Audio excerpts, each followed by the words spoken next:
Alors, alors, bonsoir. Merci Melik Razi. Amel pour l'invitation et toute ma solidarité avec toi. C'est moi qui exprime ma solidarité avec Shams FM. Ouais, Que la solidarité en soi, ça ne va pas ajouter grand-chose à l'équipe de Shams. Mais je tiens à faire mon travail de journaliste qui est dans l'éclairage, l'éclaircissement de la vérité. J'ai tenu à ce que l'un d'entre vous, des membres de la famille de Shams soit présent avec moi aujourd'hui, mais pour expliquer à l'opinion publique qu'est-ce qui se passe à Shams, quel est le véritable problème. Parce que j'avoue, je l'avais dit déjà, moi-même en tant que journaliste, je ne maîtrise pas totalement le dossier de Shams FM. Qu'est-ce qui se passe? Le dossier de Shams a commencé, la vérité, le chemin inconnu de la radio a commencé depuis 2011. C'est une décision de l'État de confisquer la radio depuis 2011. C'est-à-dire la confiscation de toutes les sociétés, les entreprises de la famille de Ben Ali et de l'RCD. Donc, le chemin inconnu a commencé depuis 2011. Donc, dans cette époque, il y a un pourcentage de 70% que l'État, les actions de la radio de l'État aussi, mais après... Donc l'État est l'actionnaire majoritaire à Shams. Oui. Donc normalement, il ne devrait pas y avoir de problème. Shams est devenue la radio de l'État, donc c'est une radio publique. Au contraire, normalement, c'est une opportunité. Oui, c'est une radio publique normalement, mais la situation s'accentue et c'était aggravée depuis 2014. Il y a vraiment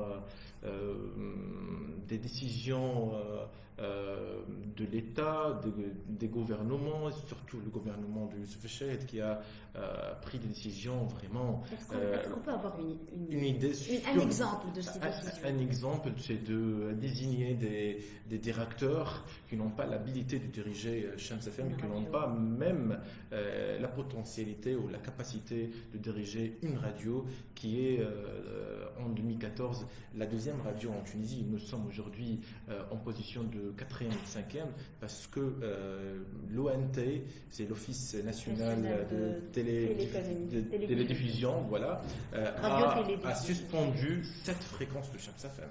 Cette fréquence, Est-ce qu'on peut dire? Parce que la radio n'a pas pu payer les frais de diffusion des fréquences. Il y a des problèmes, bien sûr, financiers. Donc, la radio, jusqu'à une certaine date, Melik, a réussi à produire, à faire une programmation équilibrée, à faire de la production et à faire entrer des rentrées en argent grâce à la publicité. Pourquoi est-ce que ça s'est affaibli au point que la radio n'a plus d'argent dans sa caisse pour honorer ses engagements financiers? Pour être clair et honnête avec les auditeurs et le public que vous avez aujourd'hui qui est en train de nous regarder, il y a une politique stratégique pour détruire Shams FM. C'est-à-dire, dans un moment où l'État a lancé des appels d'offres pour acheter Shams FM, donc la radio a été en situation, en pic déjà, deuxième radio. Donc c'était une entreprise gagnante. Gagnante, oui, bien évidemment. En 2014, on a fait 4,5 millions de dinars, chiffre d'affaires.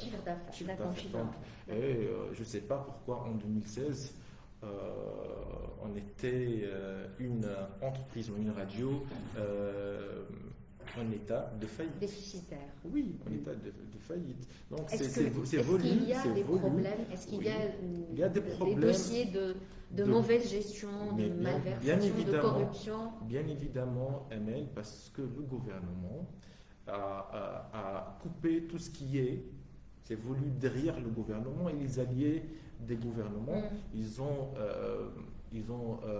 appelé, je dis bien appelé, les annonceurs de ne pas annoncer à Shams FM. D'accord. Donc, c'est normal que la radio sera une radio déficitaire ou en état de faillite. Donc, au fil des années, les annonceurs ont petit à petit disparu de la collaboration avec Shams FM, c'est ça? Et du coup, il n'y avait plus de publicité, donc Oui. plus de rentrée en argent. Et en contrepartie, l'État ne versait pas de l'argent dans la caisse de Shams, c'est ça? Le groupe Karama Holding a garanti dans une période les salaires et les droits des employés de Shams FM.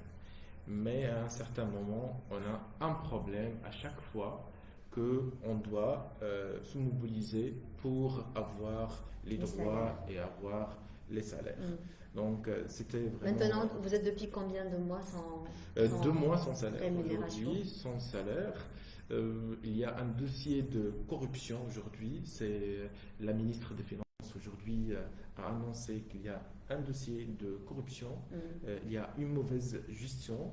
Est-ce qu'elle a précisé que ça couvre quelle période de temps? Depuis presque 2014. Depuis 2014. Depuis 2014, il y a des rapports et des comptes rendus sur ça.